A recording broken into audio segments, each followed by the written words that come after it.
Hi, your good name? Manikumar. Manikumar ఎక్కడి నుంచి వస్తున్నారు? నల్గొండ మ్యామ్. నల్గొండ. స్టడీస్ అంతా అక్కడే జరిగిందా? హైదరాబాద్. హైదరాబాద్ లో ఏం స్టడీస్ కంప్లీట్ చేస్తారు మీరు? బీటెక్. బీటెక్. ఓకే. ఫర్దర్ ఏ కంట్రీ అనుకుంటున్నారు? అక్కడ ఏం చదువుకోవాలనుకుంటున్నారు? UK ma'am. యూకే లో ఏం చదువుకోవాలనుకుంటున్నారు? MSc big data and data science. Wow, super అండి. సో యూనివర్సిటీ సెలెక్షన్ అయిపోయిందా? అయిపోయింది. ఏ university? North Andhra university. University నుంచి స్కాలర్షిప్ అప్లై చేసుకున్నారా? అప్లై. ఎంత వస్తుందన్న? 7,125 points. Highest. Nice, lucky. So education loan త్రూనే వెళ్తున్నారా? Yes ma'am. ఎంత శాంక్షన్ అయింది? 40 lakhs.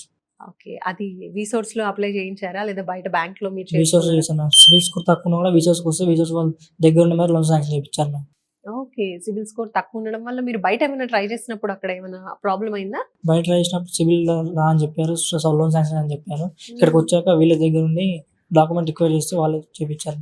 ఓకే. సిబిల్ స్కోర్ తో కూడా సంబంధం లేకుండా, అంటే చాలా మందికి సిబిల్ స్కోర్ తక్కువ ఉంటే అబ్రాడ్ వెళ్ళడానికి ఇంకా కష్టం అని ఫిక్స్ అయిపోతూ ఉంటారు. సో మీరు కూడా అలాంటి డెసిషన్ కి ఏమైనా వచ్చారా?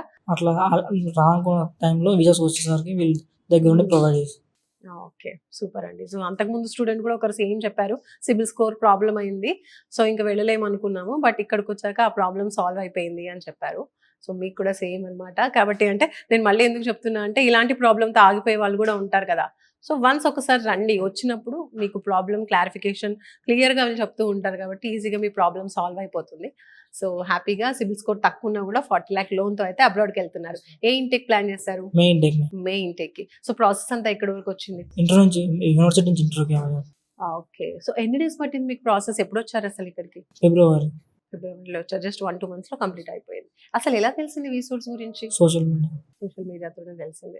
Okay, right. సో వచ్చిన తర్వాత అంటే సోషల్ మీడియాలో ఏదో చెప్తూ ఉంటారు అని అందరూ అనుకుంటారు కదా, వచ్చిన తర్వాత ఎలాంటి ఎక్స్పీరియన్స్ ఫేస్ చేశారు? ఇక్కడ అంతా బానే ఉందా? Everything is positive ma'am. Helpful and professional thinking with good guidance. Okay. So మీకు కావాల్సిన ఇన్ఫర్మేషన్ గైడెన్స్ పక్కగా దొరికింది ఇక్కడ. Yes ma'am. ఓకే. సో మీరు అబ్రాడ్కి వెళ్ళాలి అనుకునే అదర్ స్టూడెంట్స్ కి మీ ఎక్స్పీరియన్స్ త్రూ ఏం చెప్తారు? బయటకు సిబిల్ స్కోర్ కానీ లోన్ రాకపోయినా ఇట్లా ఒకసారి విజిట్ చేస్తే విజిటర్స్కి ఇక్కడ ఉండి ఏ ప్రాబ్లమ్ అయినా సాల్వ్ చేస్తారు. సో ఈ ప్రాసెస్ మొత్తంలో అంటే ఇప్పుడు బయట ప్రాసెస్ అవ్వదు అన్నారు కదా, అలాంటిది ఇక్కడ ఎడ్యుకేషన్ లోన్ ప్రాసెస్ అయిపోయింది 40 lakhs.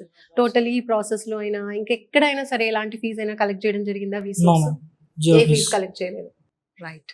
సో ఫీజు ఏమి కలెక్ట్ చేయకుండా రైట్ గైడెన్స్ ఇస్తూ అబ్రాడ్ ఎడ్యుకేషన్ లోన్ కూడా ప్రాసెసింగ్ చేయించేశారు. హ్యాపీగా మే ఇంటెక్ లో అయితే వెళ్తున్నారు. రైట్. సో ఓవరాల్ గా విసోర్స్ గురించి 1 word లో చెప్పాలంటే ఏం చెప్తారు? సివిల్ స్కోర్ తక్కువ లోన్ శాంక్షన్ అని చెప్పారు. ఇక్కడికి వచ్చిన తర్వాత very helpful and professional thinking with good guidance. Thank you.